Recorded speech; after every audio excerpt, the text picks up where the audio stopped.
Wait lang, wait lang. 1, 2, 3, 4. Passport na lang po, passport na lang. Para sa mga na. Hindi na ma'am, mauna na kayo ma'am. Mauna na po tayo. Saraan, JF. Sige ma'am, pasok na kayo ma'am. Ingat! Bye ma'am. Saan ko lang ka ma'am Nicole? Kailanganin namin yan. Sige ma'am, bye. Bye, madam, ingat kayo. Salamat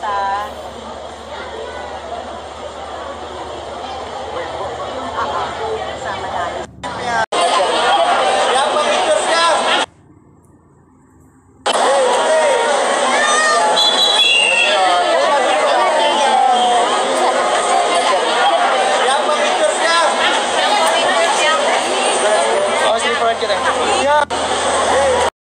Hi guys! Welcome back to my channel. So ngayon nga ay pumunta na ng Dubai.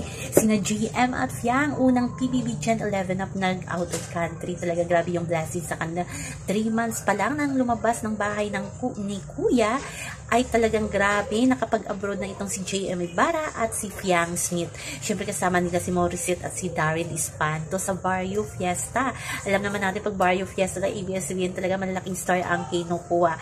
At ngayon na grabe yung blessing kaninang umaga. Yung malis na ang GM Fiang, si Darren at si Morissette para magbigay saya sa ating kapamilya sa Dubai. So excited, maraming excited sa dalawa. Lalo na yung mga team GM Fiang Dubai. Nagpe-prepare na nga ng mga souvenir kasi may meet and greet daw sila sa Sunday ng GM Fiang. So, abangan natin yung mga ganap nila. So, abangan natin kanina nga sa airport. Marami ang naghatid ng GM Fiang.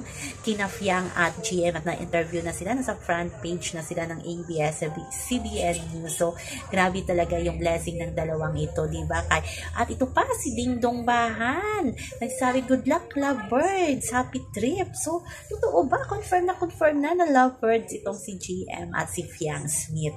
Makikita naman natin sa kanilang mga galaw, lalo na yung Valentine surprise ni GM ay sobrang napakabongga talaga. Hindi talaga papatalo ang ating GM para sa pa-surprise kay Fiang. May pa-red roses bouquet talaga itong si GM kay Fiang at marami na naman ang kinilig. So abangan natin more update, lalo na yung cameo nila sa pelikula ni Kim Chiu at ni Paolo Avellino. So kaabang-abang din yan. Alam ko kahit cameo lang sila ay malaking bagay na yan para sa GM Fiang.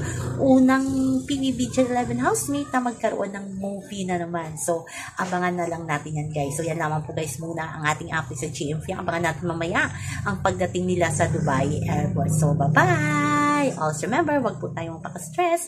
Please like, share, and subscribe my channel para ma-update kayo sa mga bago kong upload.